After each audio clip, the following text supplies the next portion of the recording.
Now that you understand more about composition, lens selection and movement, let's put this into practice into some actual examples. Today we are in a rather blustery Maidstone in Kent at my parents' house. No expense spared here. Let's crack on. This is my parents' kitchen table and we're going to do our first bit of filming here this morning.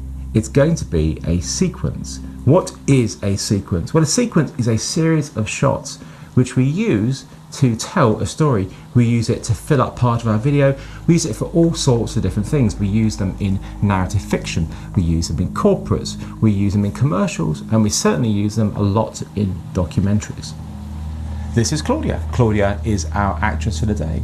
We're going to do a number of scenes. The first one is going to be the most simple one at this kitchen table. She's going to be using a computer, which sounds incredibly boring. And that's where your creativity needs to come out. You need to find some really interesting shots to tell that story. How many shots depends on what you need it for. Before we start thinking of our shots though, we need to do some key basics. First off, positioning of our character to work with the light, and then think about where our shots are going to be, where our camera's going to be, and also maybe what lenses you're going to use. Light. Figuring out the light is the most important thing apart from the background. So what is our light? When you get into a room, first thing you should do is turn the lights out. If they're already out, turn them on again. No? Where else? So we have our light source here. Doesn't bring too much, but this does. It's a big window here, double doors. And this is going to be our main light source. It's quite side on, so we may need to add a little bit of light onto the side there. It does help that we have light walls, so we are getting some bounce off of there, which does help. The other thing we need to do is look at our natural light. Let's have a look. It's actually not bad. It's very cloudy, solid cloud. And that's kind of the best light we want for something like this because it isn't going to change. The worst is really broken clouds and sun coming through. It's dark, it's bright. We don't want that. If there's blue skies, that is nice too, but the sun can come through and really affect things. And knowing where the sun's going to be, there's loads of great apps out there which can actually show you where the sun will be at any point in the day. If the sun is already coming through, I think you already know where that sun is. You could do a storyboard, but there's really no time for that. I'm going to try and draw one. So this is table, this is Claudia, and this is computer. This is a tight shot of Claudia and computer. It's going to take forever. So instead, I'm going to do a shot list. And you list down the shots you want. And you should do them in the easiest sequential order. So I'm going to do wide table and go from there. I'm not going to write down every single shot. I'm actually going to show you for real. So I know what my shots are going to be. I just want to do a tiny little bit of improvement to the sort of background and things here. In fact, one of the things I always think about when I go to these locations, I feel like I'm actually a removal man. I'm always picking up sofas and armchairs and moving them around. Here, there's actually only really one big thing I want to move, because for me, I see the symmetry is slightly off on Claudia, the table, and the dresser.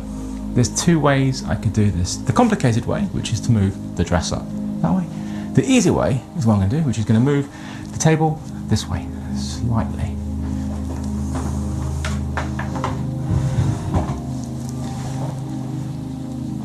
And Claudia's come a little bit this way. Okay, a few other things. Lots of ashtrays.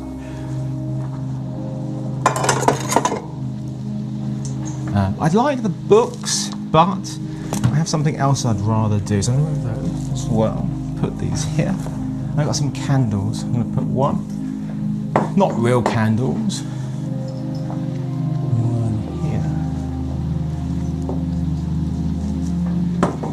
Is that about right, Julian? Yes. And one last little add-on is a sexy photo of my dad. I'll get it in there somewhere.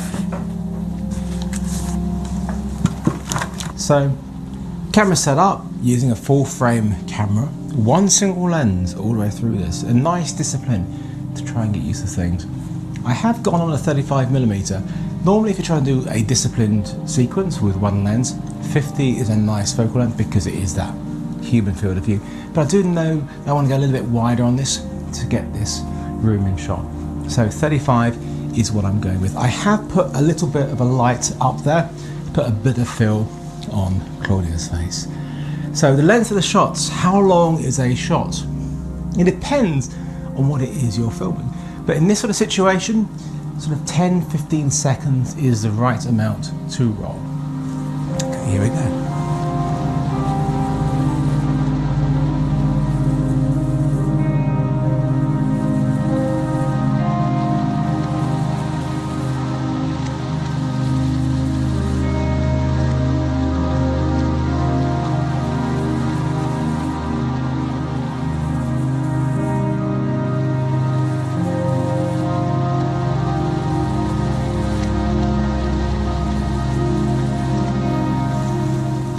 Put my focus point on the edge of the computer here. This way I'm hiding what's actually on the screen. I don't want to see what's on the screen because it's not relevant to what I'm doing. Now, if you're doing something where you actually want to see and it's appropriate to the story, then sure. But right now, it's totally not, so out of focus.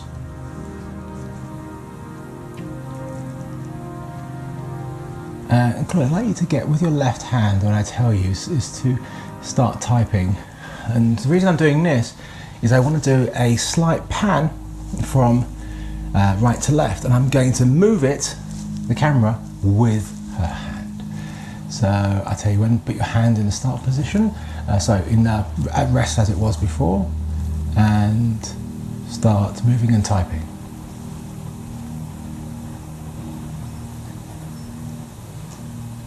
Lovely, one more time. And a bit more rested, so your other hand was on the, that's lovely. And start typing.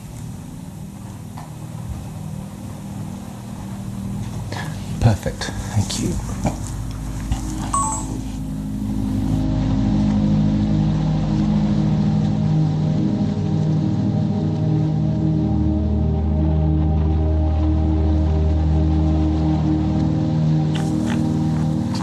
We do have a very bright light source over here, so when I am pointing in this direction, I've got to be careful of my exposure. And this way you might need to think about which side do I want to point at. Now, there is nothing really stopping you going onto the other side as well. So, okay, I'm going to do a little bit of wider shot back here. Bye. The problem with a 35mm lens is I do want to go wider, and unlike Julian's palatial kitchen, this one isn't huge. I have to go a little bit further back, so I'm going to go into the hallway looking through some doors. It's worth it, it's a cool shot.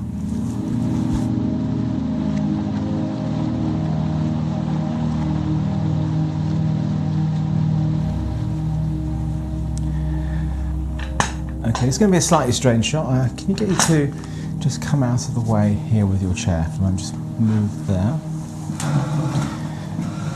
I want to do a top down, so you have to kind of fake it a little bit. Otherwise, you know, if you need to get a jib in here, sure, but there's lots of ways you can cheat these things, so I'm just going to do that now. This is why I like this tripod, it does go really nice and high. Bit fiddly this one. And now, Claudia, can you come in here and do that for me?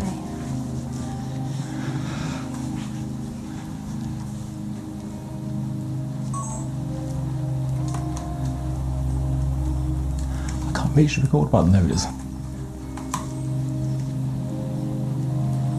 I like this shot. What's interesting right now is I can see some flickering on the MacBook Pro Touch Bar. And this is, when it comes to shutter speed, you've got to be careful about any interference. Now, we did talk about that in episode 1. So 50 Hertz is what we have electricity supply in the UK, but this is an American machine. So it's quite possible that all electronics on here is set to 60 Hertz. And I'm going to go to a 60th of a second to compensate for that. And hopefully I will lose that flickering. There's no other artificial light in here, so I should be fine.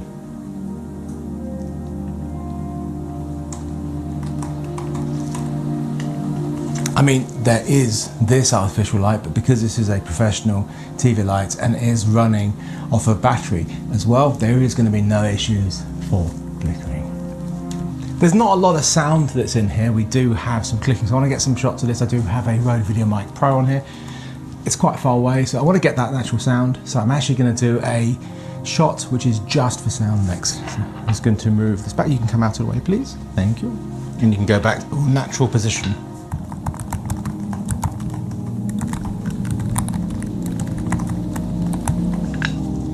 I'm actually doing something called crossing the line. I'll explain what that is a bit later on today, but trust me, it works. I'm now going to do an unmotivated tilt down. Well, it's sort of semi-motivated because Claudia is typing, so really something is happening. That was my subtle way of asking Claudia to carry on typing.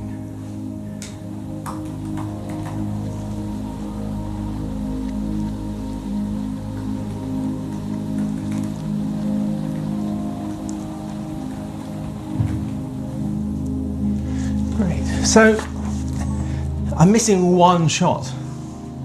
And this is where having a longer lens would have been really useful. And that is a nice close-up front on of Claudia.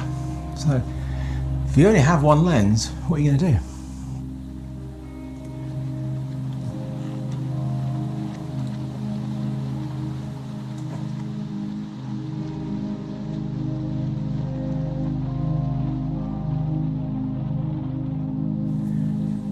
That's it. That's the sequence. Now let's see how well it cuts together.